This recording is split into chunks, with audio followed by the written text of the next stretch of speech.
Bon, comment ils vont eux? Bienvenue dans cette nouvelle vidéo. Aujourd'hui on va parler finance. Alors ouais, je sais, c'est pas trop sexy, mais faites-moi confiance.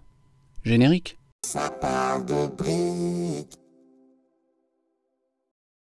Les résultats financiers tant attendus, par qui, je ne sais pas, du groupe Lego, sont là. Mais littéralement, ils ont pop il y a 2 jours. Ils sont lunaires. Depuis 2 ans, Lego est habitué aux gros chiffres. Pour rappel, si je vous montre ça, ça vous dit un truc? Pendant cette période, il y a même des familles qui ont dû présenter des plans de restructuration massifs à cause des 37 confinements successifs. Mais Lego, tout va bien. Absolument pas impacté par la crise sanitaire. Ou peut-être que si, dans le bon sens. On va voir ça, ensemble. Partez pas, hein. Je vous promets, ça va être intéressant, même si ça parle de chiffres. On commence dans le vif du sujet, avec un chiffre d'affaires en augmentation de, tenez-vous bien, 27%. Voilà, c'est bon? 27%. Je vous donne quelques chiffres comme ça pour vous la péter en soirée. Un chiffre d'affaires de 55,3 milliards de couronnes danoises, ce qui correspond à peu près à 7,5 milliards d'euros. Un résultat d'exploitation de 2,3 milliards d'euros, ce qui correspond à 32% d'augmentation. Et enfin, des bénéfices nets de 1,8 milliard d'euros. Voilà. Je vous ai dit, c'était juste des chiffres pour vous la péter, je peux pas vous expliquer ce que c'est. Si je pourrais, mais on n'est pas sur une chaîne financière. Et le plus beau, moi, pour la fin, un bénéfice net qui atteint les 1,8 milliard d'euros. Ça va vous? Avec votre SMIC? Vous êtes bien?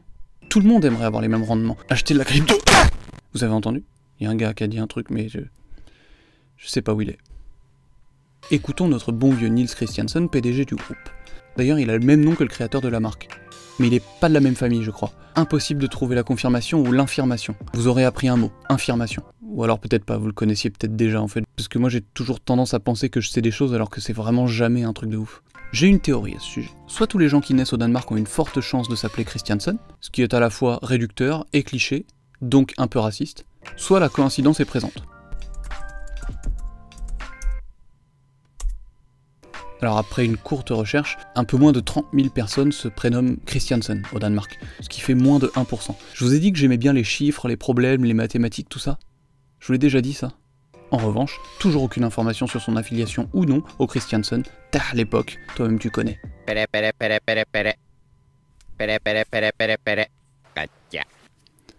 Allô? Ah, ouais. Ouais, très bien. Ah ok. Ok, non, je savais pas. Ok, merci. Ouais, merci. Ciao. Il n'a donc rien à voir avec la famille originelle. Coup de fil de Lego. Oui, j'ai les contacts.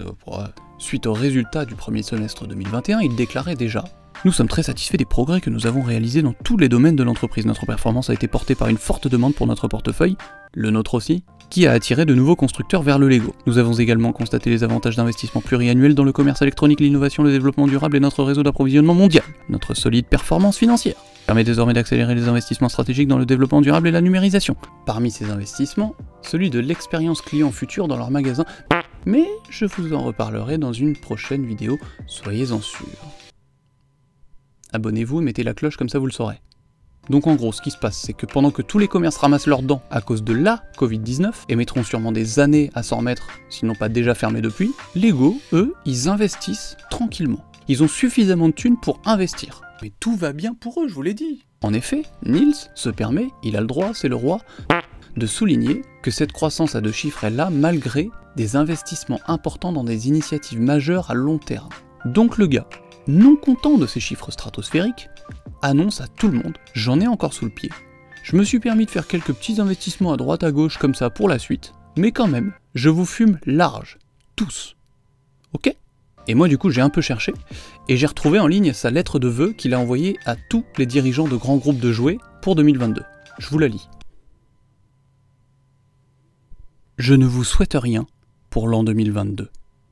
À vous et à vos proches, et à tous ces prolos, là-haut, touchant les nuages dans mon hélico, je n'entends même pas l'expression de vos vœux. C'est un alexandrin. C'est lui qui l'a écrit, hein. J'invente pas. Et ceci est la photo qui glissait dans la carte. Bon, Nils a quand même un cœur, pour ses alliés uniquement. Il déclare dans le même temps: je suis reconnaissant pour tout ce que le groupe Lego a accompli en 2021. Notre équipe passionnée et dévouée de plus de 24 000 employés a montré une incroyable dévotion et résilience pour que le monde puisse continuer à jouer. Et cracher son argent. Également, notre très belle performance financière nous a permis d'accélérer la stratégie d'investissement qui nous aidera à toucher davantage d'enfants sur le long terme. Oui, bah bien sûr, oui, les enfants, l'amusement, Rien à voir avec l'argent, quoi. Non, non, non, non, non, non, non, non. Parmi les licences les plus vendues, on retrouve les habitués Harry Potter et Star Wars que vous connaissez tous, mais aussi d'autres habitués des podiums, City, Technic, Creator Expert pour les gammes Made in Lego et non sous licence. Le portfolio 2021 de Lego, en toute modestie, s'est vu attribuer 7 awards de jouets de l'année, et 11 nominations. Personne n'a le même palmarès à Cannes. On y retrouve entre autres le Bonsaï, set magnifique, dans la catégorie jouets pour adultes. Vous voyez, il y a même une catégorie qui leur est dédiée. Vous voyez, il y a même une catégorie qui nous est dédiée. J'allais pas faire le faux cul et vous dire que j'en achetais pas. D'ailleurs, ceux qui n'avouent pas, là. I will look for you. I will find you. And I will kill you.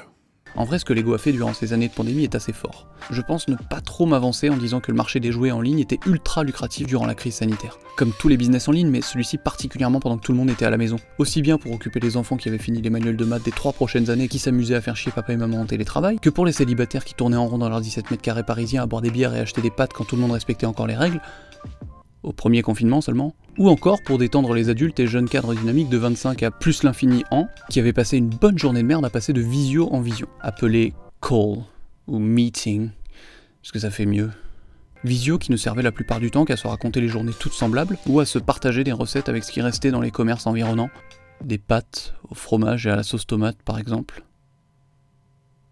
Ce qui fut aussi assez fort et involontairement bienvenu, c'est le début de la campagne Adults Welcome, qui n'avait d'ailleurs à ce moment-là pas encore de nom, ni même de campagne marketing propre. Pour faire simple, je ferai une vidéo dédiée à ce sujet, mais c'est l'assumation, je viens d'apprendre ce mot, par Lego, qui s'adresse enfin aux adultes. Part de marché du jouet gigantesque, comme le disait le Figaro Économie en 2021, la pandémie et les confinements successifs ont donné à ce marché un grand coup d'accélérateur. Il ne s'agit plus d'une niche, les jeux et jouets destinés aux plus de 18 ans représentent plus de 20% du marché total. Les ventes de jeux destinés aux plus de 12 ans ont progressé de 54% depuis 2017. Enfin, le développement agressif sur le marché asiatique, déjà abordé dans une vidéo précédente, que je vous invite à aller voir ici,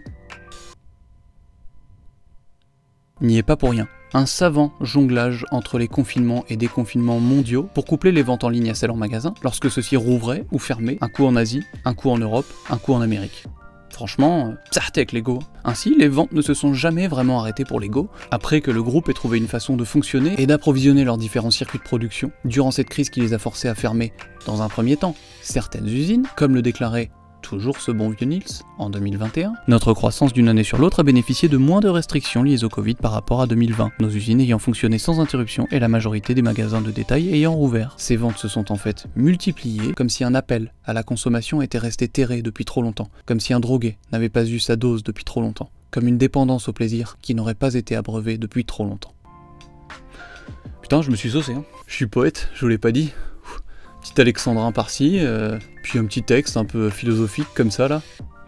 Je pense que je vais poser ma candidature à l'Académie française. On pose pas sa candidature à l'Académie française. On vient de chercher. Et c'est pas comme ça qu'on viendra te chercher, ok?